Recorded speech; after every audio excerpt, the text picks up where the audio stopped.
Hey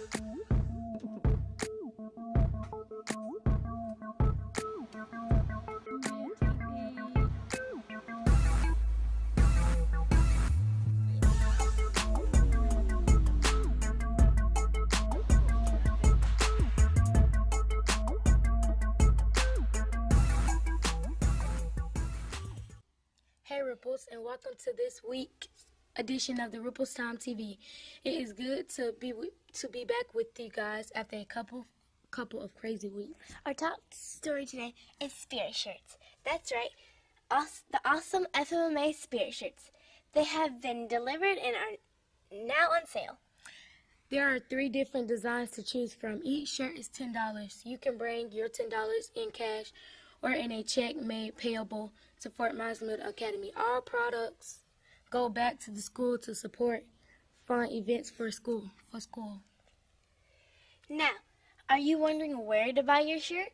Well, you can buy your shirt before school, in the front office, or during lunch in the cafeteria for the next few days. After that, they will also be on sale at some of our sporting events, or you can get one from Miss Becker in the library at any time. Remember, you can wear your spirit shirts to school any day you want to, instead of wearing a college shirt. And of course, you will always also want to wear shirts to our sporting events to cheer for the Mighty Ripples. Speaking of sporting events, let's head to Davisha and Javaria for some athletic news. Thanks, Juliet. All right, Ripples. So our first basketball game was an away game this past Wednesday at Lehigh Middle. Both the girls and boys teams won. We are so proud of the Ripple Nation players. Let's go to the boys' captain, Sean Russ. Who do you think your strongest players are? I think our strongest players are me, Jefferson, and Cash. Do y'all think y'all going to be undefeated for this season? Yeah, because I don't see nobody in our way. How do you feel about being captain? I feel like I'm the leader of the team, so he picked me as captain.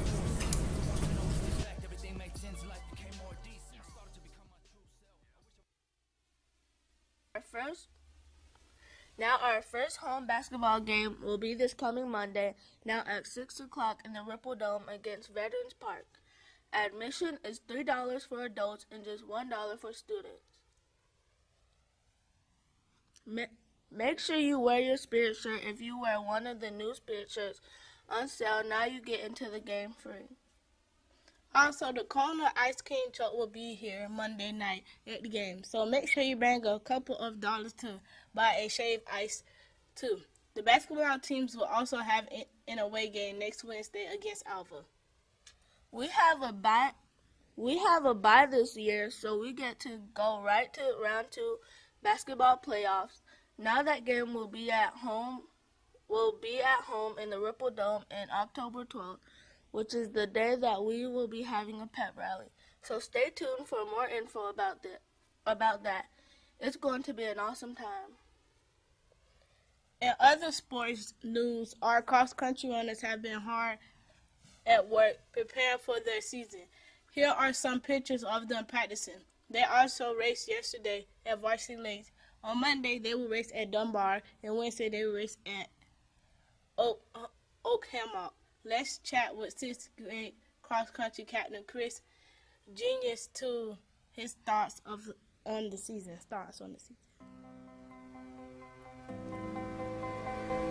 How does it feel to be team captain? It feels great because I can help a lot of people in cross country. How are the practices like? It's very hard, so we can work and learn from fleets and that. Do you think the team is going to be great this year?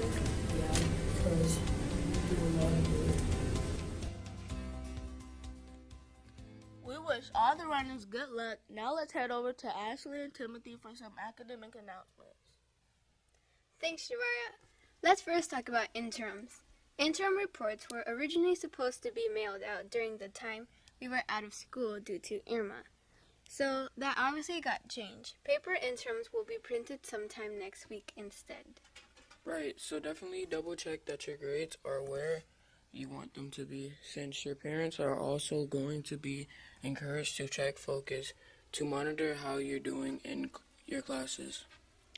We also wanted to take a moment to review this week's wave word of the week with you.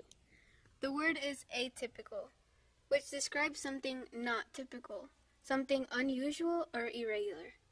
You might say we have had an atypical school calendar due to Irma. You could also use the word to say something like it was really atypical for him to miss that shot because he usually hits every free throw. Let's look at this quick video to get more examples of things that are atypical. So hi.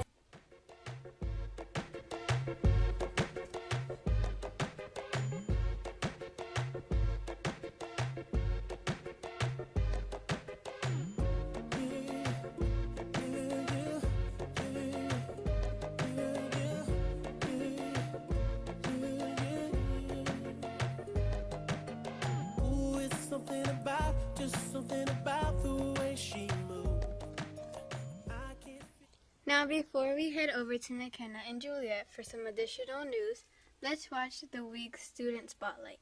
The student nominated for the Spotlight this week is Torael Marius, who has been excelling in meeting the WAVE expectations and was nominated by Miss Young. Let's meet Torael. So how has the school year been going so far? The school year has been very great. What advice would you give other students to do great? Advice I'll give other students is to focus on their schoolwork and do their homework. What is your favorite class? My favorite classes are religions. Great job, Torael. You're doing great work. Someone else doing great things at FMMA is one of our new administrators, Mr. Woods. Let's watch this tape to learn some fun facts about him. I am born and raised in Key Largo, Florida. I'm one of 6 brothers and sisters, and I also have a half brother. I am the middle child. It's a great place to grow up, very small. Everybody knows everyone, so it has a nice community feel. I really enjoy where I came from, and my parents still stay down there. My grandma's still down there, so I get down to visit. Maybe once or twice a month if I want to do the drive down. My de-stress is working out. I grew up involved in a multitude of sports: football, basketball, baseball, anything to be active, anything to keep myself out of trouble. And it was a great thing to get into because obviously that educated me. I was able to get a baseball scholarship as well as a football scholarship for college and pay for my education, and I'm here now. And it's always a great thing to live a healthy lifestyle. It's always a good thing to have a healthy avenue to deal with stress, and that's my stress reliever. I went to school in North Canton, Ohio. It was a small Catholic school called Walsh University. We actually played on the Football Hall of Fame. That was our home football field. I played quarterback. Great opportunity to meet a lot of different people. Got my first experience with snow at a football practice. So realizing that stuff bouncing off others' helmets during the stretching line was no longer rain, it was sleet. So that was my first experience with snow. It was a great opportunity. Met a lot of different people, seen a different part of the country, and see how different people do things in different states. It's all about the Canes. So all day, every day, I'm a humongous Miami Hurricanes fan. It actually started when I was about a middle school age student. In our community, there was an opportunity that they took a lot of the neighborhood kids to a Miami Hurricanes game, and I just fell in love from there. I was just all in and die hard. It's the only team that I get emotional if we do not do well. So my Saturdays are pretty much, involved with the Canes. Welcome to FMA, Mr. Woods. Now we want to bring you some information about ways you can get involved with clubs and groups on campus. First, let's talk about the cadet program. You should see Deputy Williams at lunch if you would like to apply to be part of his cadet program to learn all about the behind the scenes of law enforcement. Your application is due by next week. Also, we wanted to let you know about another group that will be starting. The group is Student Government. Student Government is a group of students that run for office just like in real government. And when elected, the winners represent our student body and our school. We will be electing a school president, vice president, secretary, and treasurer. Those people will be 8th graders. But we will also have an additional 3 representatives elected for each grade level. 6th, 7th, and 8th grades. Students who are elected will work to put on special projects like dances and community service events. And they also talk to administrators on behalf of the students. If you think you want to run for office, you should talk to Miss Lima. You will need to do an elective campaign to get people to vote for you, and you will need to tape a speech in the TV studio. This is an awesome opportunity, so give it some thoughts. Now, before we go to Jefferson for some final announcements, let's watch a video about one more opportunity to get involved. This opportunity actually comes from the school board. Here's a video to explain more. I think it's super important whenever you're dealing with the school system that you have the input of the students. I would say it's a lot of fun. You meet all types of people around the county, a lot of students from middle schools and high schools. It's a great learning activity from every school. It would be a great opportunity to not only meet friends, but getting to know your school inside and out. But I think that the point of the program goes further than that because it's more about giving the school board members a perspective that comes straight from the source. It genuinely changed my perspective on education as a whole. Step outside your comfort zone, apply. You are one of the leaders, not only in your school, but also in your community and district. The purpose of a school board student advisory committee is to bring together representatives from each high school and each middle school for the purpose of forwarding issues and concerns of the students in the school district. It's a chance to have your voices heard.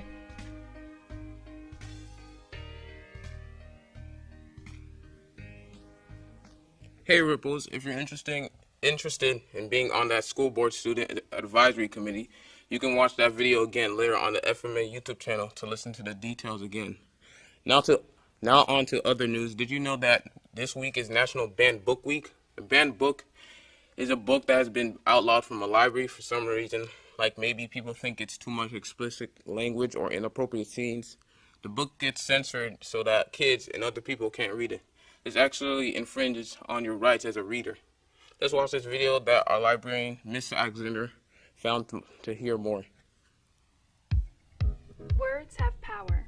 Books were once burned to keep them out of the hands of the masses. But burning pages doesn't destroy ideas. Ideas and words live on today in libraries, as readers discover themselves and their place in the community. Every year, the American Library Association records hundreds of book censorship incidences in libraries across the U.S. Each individual who demands censorship infringes on the First Amendment rights of readers. Each request to remove a book eliminates the voices of storytellers and dismisses the needs of readers who find themselves in those pages. Most threats are unsuccessful, thanks to the teachers, librarians, authors, and even kids who rise up against censorship in libraries. And their words have power. These resilient readers know that banned books benefit our worldview, our empathy, and our democracy. So this week during Banned Book Week, we celebrate the freedom we have to read anything we want. A freedom protected by our First Amendment rights. The freedom of speech. You can be part of this celebration by reading a banned book, or really any book. Talk to Miss Alexander to learn more. You should also come to see Miss Alexander next week to enter the library card contest. She wants to encourage you to get your public library card, which is free. So bring your card in next week and show it to her, and she will write down your name and keep track of whether 6th, 7th, or 8th graders show her the most cards. The grade level who shows the most library cards by the end of the week, next week, or earn ice pops. Well, Ripples, that's all the news we have for you today. Follow Fort Myers Middle on Instagram, Snapchat for more news. We look forward to seeing you here next Friday for next week's edition of Rippletime-TV. Make it a great day or not. The choice is yours.